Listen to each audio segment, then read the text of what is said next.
ایسا ہوتا ہے کہ آپ کوئی چیز کھاتے ہیں تو وہ کڑوی ہوتی ہے تو آپ فوراً پھر شکر لے کے منہ میں ڈال لیتے ہیں، فوراً کوئی میٹھی چیز ڈال لیتے ہیں. کیوں؟ اس لیے کہ وہ جو کڑواہٹ پیدا ہوئی ہے وہ زائل ہو جائے. کھاتے کھاتے کوئی کڑوا بادام آ گیا تو آپ جلدی جلدی سے پھر کوئی میٹھا بادام 2-3 اکٹھے ڈال لیتے ہیں منہ میں کہ اس کی کڑواہٹ ختم ہو. جب کڑواہٹ پیدا ہوگی تو اس کو کیسے ختم کیا جائے گا؟ مٹھاس سے. مٹھاس زیادہ کی جائے گی، کھنڈ زیادہ ڈال دی جائے گی تو پھر وہ کڑواہٹ ختم ہو جائے گی. کہا جب گناہ کی کڑواہٹ آ جائے تو تم نیکی کی کھنڈ ڈال لیا کرو، نیکی کی شکر کھا لیا کرو، گناہ مٹ جائے گا اور تمہارا منہ بھی، تمہارا دل بھی، تمہارا دماغ بھی میٹھا ہو جائے گا. اس لیے فرمایا کہ جب گناہ ہو جائے تو فوراً کیا کرو؟ نیکی کر لیا کرو. علماء نے کہا کہ نیکی سے گناہ مٹ جاتے ہیں، بعض نے کہا کبیرہ بھی مٹتے ہیں، صغیرہ بھی مٹتے ہیں، لیکن جو معتبر قول یہ ہے کہ صغیرہ مٹتے ہیں، کبیرہ توبہ سے مٹتے ہیں. جو ہمارے صغیرہ گناہ ہیں جو ہم سے ہوتے رہتے ہیں زندگی میں، چلتے پھرتے گاہے گاہے ہم سے کئی گناہ سرزد ہوتے ہیں، ہمیں بعض کا پتہ بھی نہیں ہوتا گناہ سرزد ہو رہے ہوتے ہیں، تو وہ مٹتے ہیں. گناہ کیسے؟ وہ گناہ مٹتے ہیں نیکی کرنے سے. جب وضو کرتے ہیں ہاتھ کے گناہ مٹ جاتے ہیں، جب کلی کرتے ہیں منہ کے گناہ مٹ جاتے ہیں. اللہ اکبر. اسی طرح جب آپ نماز پڑھتے ہیں تو آپ کے بدن کے گناہ گر جاتے ہیں. جب نماز جمعہ پڑھتے ہیں ایک جمعہ سے لے کر دوسرے جمعہ تک کے درمیان کے گناہ ختم ہو جاتے ہیں. جب آپ عمرہ کرتے ہیں ایک عمرے سے لے کر دوسرے عمرے کے درمیان تک کے گناہ مٹ جاتے ہیں. اور جب آپ حج کرتے ہیں تو ایسے ہوتے ہیں جیسے ابھی ماں کے پیٹ سے جنم لیا ہو، سارے گناہ مٹ جاتے ہیں، ایک گناہ بھی بدن پہ باقی نہیں رہتا.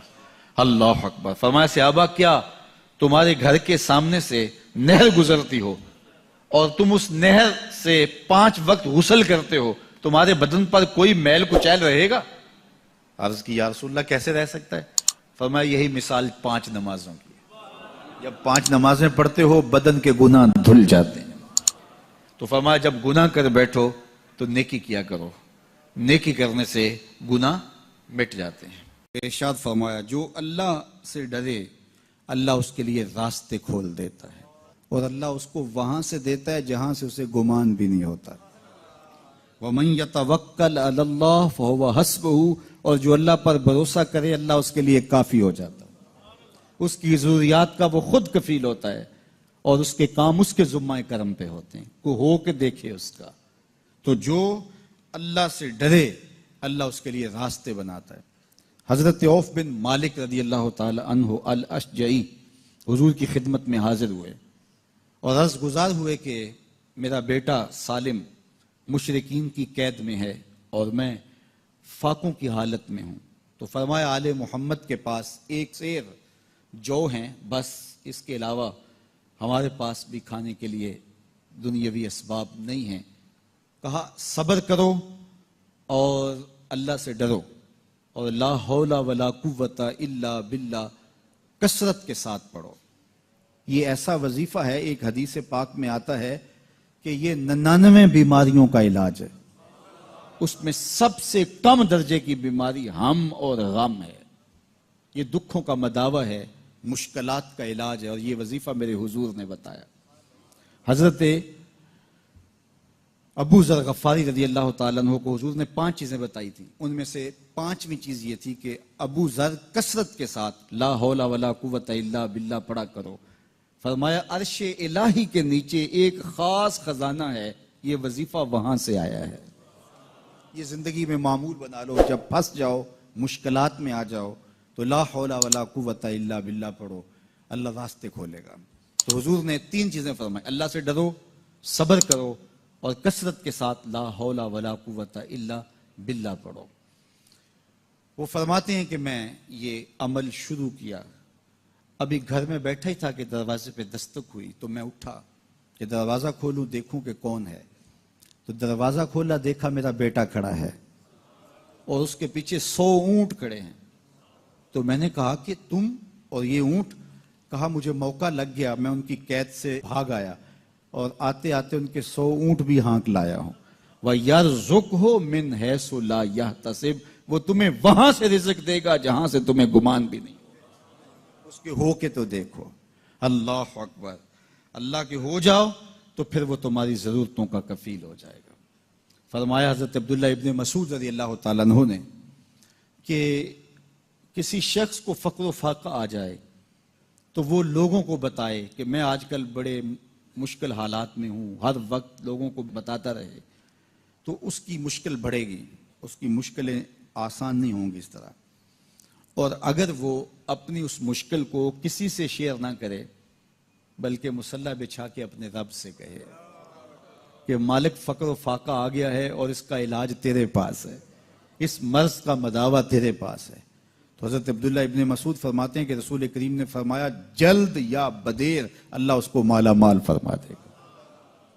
یہ بھی کبھی کر کے دیکھو، مشکل آ جائے، فاقہ آ جائے، مصیبت آ جائے، کسی سے نہ کہو، صرف اپنے رب سے کہو، پھر دیکھنا اس کی کرم نوازیوں کا می کیسے برستا ہے. فرمایا اللہ پر بھروسہ کرنے کا جو حق ہے اگر وہ تم ادا کر دو وہ تمہیں ایسے رزق عطا کرے جیسے پرندوں کو عطا کرتا.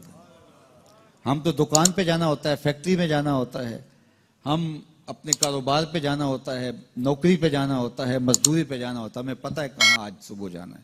لیکن پرندوں کو کوئی پتہ نہیں ہوتا کہاں جانا ہے، راس المال بھی نہیں ہوتا، لیکن صبح نکلتے ہیں، شام کو کبھی بھی خالی پیٹ نہیں آئے. بن توکل پنچھی اڑ دے خرچ نہ پلے زیرا ہو. گھر سے خالی پیٹ نکلتے ہیں، جب واپس آتے ہیں تو پیٹ بھرے ہوئے ہوتے ہیں، اور پھر جو ان کی ضرورت ہوتی ہے اللہ وہ ساری ضرورتیں پوری کرتا ہے، جو ضرورت ان کی ہوتی ہے. یہ شیر کتنا گوشت کھاتا ہے اللہ روز اسے دیتا ہے. یہ ہنس روزانہ سچے موتی کھاتے ہیں، اور آپ مارکیٹ میں لینے جائیں لاکھوں روپے لگا کے تولے ماشے کے حساب سے آپ خریدتے ہیں، پھر بھی آپ کو یقین نہیں ہوتا کہ یہ سچے ہیں یا 2 نمبر ہیں. اور ہنس دنیا پہ کروڑوں جانور پائے جاتے ہیں، روز کھاتے ہیں، صبح بھی شام بھی دوپہر بھی پیٹ بھر کے کھاتے ہیں، اللہ روز انہیں عطا کر. کہا اس پہ بھروسہ تو کر کے دیکھو، وہ تمہاری ضرورتوں کا کفیل ہوگا. اس پہ بھروسہ کرو گے وہ تمہیں وہاں سے دے گا جہاں تجھے گمان بھی نہیں ہوگا. حضرت عمر رضی اللہ تعالی عنہ جا رہے تھے نا، رات کو پہرے پہ کھڑے تھے، تو ایک گھر سے ایک خاتون اپنی بیٹی کو کہہ رہی تھی دودھ میں پانی ڈال لو. تو بیٹی بولی امیر المومنین نے منع کیا ہے. تو کہا امیر المومنین کب دیکھ رہے ہیں؟ تو بیٹی بولی امیر المومنین نہیں دیکھ رہے، ان کا رب تو دیکھ رہا ہے. حضرت عمر دروازے پہ نشان لگایا تو آ گئے. دن کے اجالے میں پھر اس گھر کے دروازے پہ گئے اور صاحب خانہ سے کہا کہ اپنی بیٹی کا رشتہ میرے بیٹے کے لیے دے دو. امیر المومنین سوالی بن کے کھڑا ہے اس گھر میں. کہا اس بیٹی کا رشتہ مجھے دے دو. ان کو اور کیا چاہیے تھا؟ امیر المومنین کے بیٹے کے لیے رشتہ قبول کر لیا گیا. پھر اللہ تعالیٰ جل شانہ ان کو ایک بیٹی دی، اس بیٹی سے اللہ نے ایک بیٹا انہیں دیا، اس بیٹے کا نام حضرت عمر بن عبدالعزیز ہے. تو جب مائیں اللہ سے ڈرنے والی ہوں، تنہائی میں ڈرنے والی ہوں، تو پھر اولادیں ایسی ہوتی ہیں. اپنی اولادوں کی تربیت کرو، جب بچے چھوٹے ہی ہوں تو ان کے تصور میں یہ بات اچھی طرح سے راسخ کر دو کہ اللہ دیکھ رہا ہے. پھر وہ کبھی رشوت نہیں لیں گے کہ اللہ دیکھ رہا ہے، اور وہ کبھی خیانت نہیں کریں گے کہ اللہ دیکھ رہا ہے. وہ کبھی ملک کے راز کو نہیں بیچیں گے کہ اللہ دیکھ رہا ہے. وہ جو ہے وہ بد نگاہی نہیں کریں گے کہ اللہ دیکھ رہا ہے.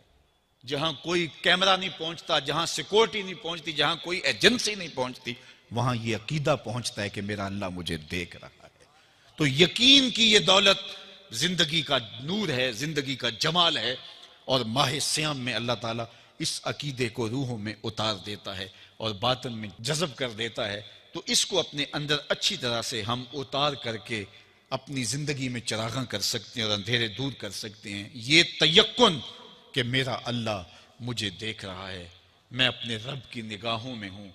ارا زبیبن نملۃ سودا، کالی رات کے اندھیرے میں کالے پہاڑوں کی کوکھ میں گہرا غار ہے. اس غار میں چیونٹیوں کا سوراخ ہے. اس میں جب چیونٹی چلتی ہے اور وہ بھی سیاہ رنگ کی ہے، رات کی بھی سیاہی ہے، پتھر بھی کالا ہے اور چیونٹی بھی کالے رنگ کی، سینہ سنگ پر اس چیونٹی کے چلنے کی وجہ سے ایک وہمی اور گمانی لکیر بنتی ہے جس کو خوردبین سے دیکھنا بھی ممکن نہیں. تمہارا رب اس کو یوں دیکھتا ہے جس طرح دیوارے چین کو دیکھتا ہے. تو کیا ذہن اور دماغ کی سکرین پہ آنے والے خیالات سے وہ غافل ہو سکتا ہے؟ کیا وسوسوں سے وہ غافل ہو سکتا ہے؟ تو آئیے اس یقین اور اس تیقن میں جینے کا گر سیکھیے. دیکھیے زندگی کتنی نور علی نور ہو جائے گی کہ میرا اللہ مجھے دیکھ رہا ہے، میرا اللہ مجھے ملاحظہ کر رہا ہے، میں اس کی نظروں سے، اس کی نگاہوں سے پوشیدہ نہیں. تو یہ عقیدہ ماہ سیام میں ہمیں نصیب ہوتا ہے. اور اگر ہم نے ماہ سیام کے دامن سے یہ سب کچھ نہیں سیکھا اور پورا مہینہ بھوک کاٹی، پیاس کاٹی اور مہینہ گزار دیا، اور عید کے دن وہیں کھڑے تھے جو ہم 29 شعبان کو جہاں کھڑے تھے، تو پھر ہم نے رمضان کی برکت کیا پائی. میرے حضور نے ممبر کی تینوں سیڑھیوں پہ قدم رکھتے ہوئے آمین آمین پکارا تھا. تو صحابہ نے پوچھا حضور یہ عجیب ماجرا ہم نے دیکھا ہے، کوئی دعا مانگنے والا نہیں تھا اور آپ نے آمین کہا، پھر دوسری سیڑھی پہ رکھا قدم، پھر آمین کہا، پھر تیسری سیڑھی پہ قدم رکھا تو آمین کہا.